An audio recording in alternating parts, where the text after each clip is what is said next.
Hey guys, welcome back to Love Grind, the podcast where we explore the honest truth about love, dating, and connection. I'm your host, Ebony, and tonight we're diving into a topic that sparks a lot of curiosity and even controversy: why women are naturally drawn to masculine energy. I know I definitely am. I have some in the studio here with me tonight, and it's well received. Did you know that studies show over 70% of women report feeling more emotionally safe and attracted to men who display strong masculine energy? Not macho behavior, but authentic confidence and direction. Tonight, we're unpacking why that is and what it really means. Now, when we talk about masculine energy, we're not talking about outdated gender roles or toxic dominance. We're talking about a grounded, calm, purposeful presence, the kind of energy that creates safety, direction, and polarity in relationships. So whether you're trying to understand what's missing in your relationships or just curious about how energy dynamics influence attraction, this episode is for you. Have you ever met a man who doesn't even have to say much, but the way he walks into a room, it just shifts the energy? He's not loud, he's not trying too hard, but you feel him. That's masculine energy.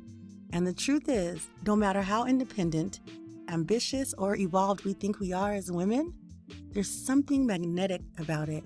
Damn right there is. Tonight, we're going to deep dive into that and talk about the differences and why we get confused with toxicity and what healthy masculine energy actually feels like. Let's talk about the confusion. Let's be real. Dating in 2025 has a lot of people confused. Women are in our power more than ever. We're building businesses, running households, doing therapy, healing trauma, shit all at once. But sometimes we carry so much masculine energy just to survive that we don't realize it's spilling into our relationships. Then we meet a man who's passive, uncertain, or emotionally unavailable, and it feels off, doesn't it? There's no polarity, no spark. We start saying things like, I just don't feel the vibe, or he's too nice. When really what's missing is energetic leadership. And for men, it's confusing too. They're told to be sensitive, show emotion, don't be controlling. But when they soften too much, they lose their grounding.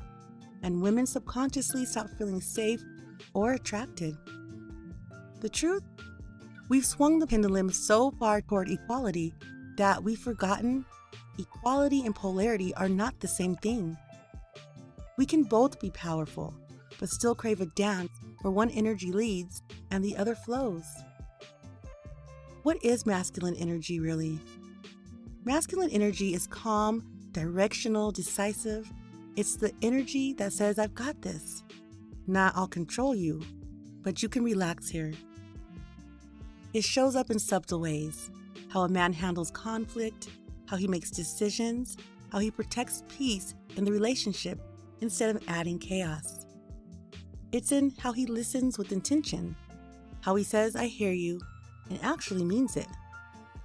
Masculine energy is the container, love bugs, the riverbank that allows the feminine energy, the water, to flow freely without feeling lost or unsafe.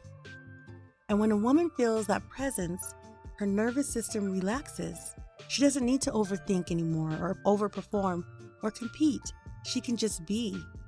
That's attraction at the energetic level. Because deep down, what most women crave isn't money or muscles, it's emotional safety wrapped in quiet confidence. What is the female response to masculine energy?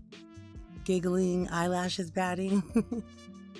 What happens inside of us as women when we encounter that energy? Our feminine energy softens. Our guard drops. The part of us that's been on all day, the achiever, the caretaker, the chauffeur, the fighter, finally exhales. We lean into our natural essence and we become more receptive, expressive, nurturing, and sensual.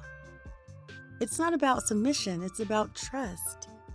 Feminine energy wants to fill, and masculine energy wants to lead. And when those two meet in a healthy way, the chemistry is electric, and it doesn't fade fast. It's rooted in balance, not performance. Let me give you an example. A woman named Nia, a listener of the show and a client for my online sessions, one-on-one sessions, told me she used to chase men who had huge personalities, right? They were loud, funny, unpredictable, but it always turned into chaos. And she realized that she mistook excitement for connection. And when she started healing, she began to notice something new, right? That quiet men, the grounded ones, the ones who made her feel peaceful instead of anxious, that's when she started to feel safe. And then there's another guy I work with named Marcus. He told me he used to bend over backwards for women. Buying gifts, over-explaining. When he learned to hold his boundaries, slow down, and move with intention, instead of woman-pleasing, women started responding differently. He wasn't acting tough, he was just anchored. He stopped chasing validation and started attracting connection. That's masculine energy. It's subtle but powerful. It's the difference between force and flow. How do we heal this polarity? Here's the thing. Many women say they want masculine energy, but they aren't ready to receive it. Because to receive, you have to trust. And to trust, you have to heal the part of you that believes safety doesn't exist. If you've been hurt, abandoned, or disappointed, masculine energy can actually trigger you. It can feel controlling or intimidating. When you heal, you start to see it differently, right? You realize healthy masculine energy doesn't want to dominate. It wants to protect peace. And men, this goes for you too. You can't embody real masculine energy if you're leading from ego or fear. You have to ground in purpose, not control. When both people heal, the relationship stops being a power struggle and becomes a polarity dance. That's where love thrives. Masculine energy in 2025 doesn't look like it did 30 years ago. It's not stoic silence or emotional repression. It's emotional maturity, emotional leadership. It's knowing how to say, I understand, babe, instead of you're overreacting. It's knowing when to act and when to hold space. The new masculine is grounded, empathetic, decisive, and purpose-driven. And the new feminine, well, she's strong, expressive, and in her power, but not afraid to soften in the presence of that kind of man. Here's the truth. Women are drawn to masculine energy because it creates emotional polarity, the balance that makes relationships feel alive. It's not about gender, but energy alignment. Masculine energy says, I've got you. Feminine energy replies, I trust you. That's not weakness, ladies, that's connection. And when we understand that, we stop confusing chaos with chemistry. Attraction isn't a mystery, it's an energy exchange. I want to hear from you guys. What does masculine energy feel like to you? And fellas, what kind of masculine energy are you alluding to the ladies? What traits pull you in, or what makes you feel safe? Share your story with me on Instagram or TikTok at Love Grind Podcast. And if you enjoyed this episode, don't forget to follow and share. I'm Ebony, and this is Love Grind, where we learn how to have healthy relationships with using more self-awareness. Choose empathy this week, starting with yourself first. And until next time, I'm out. See you the next episode.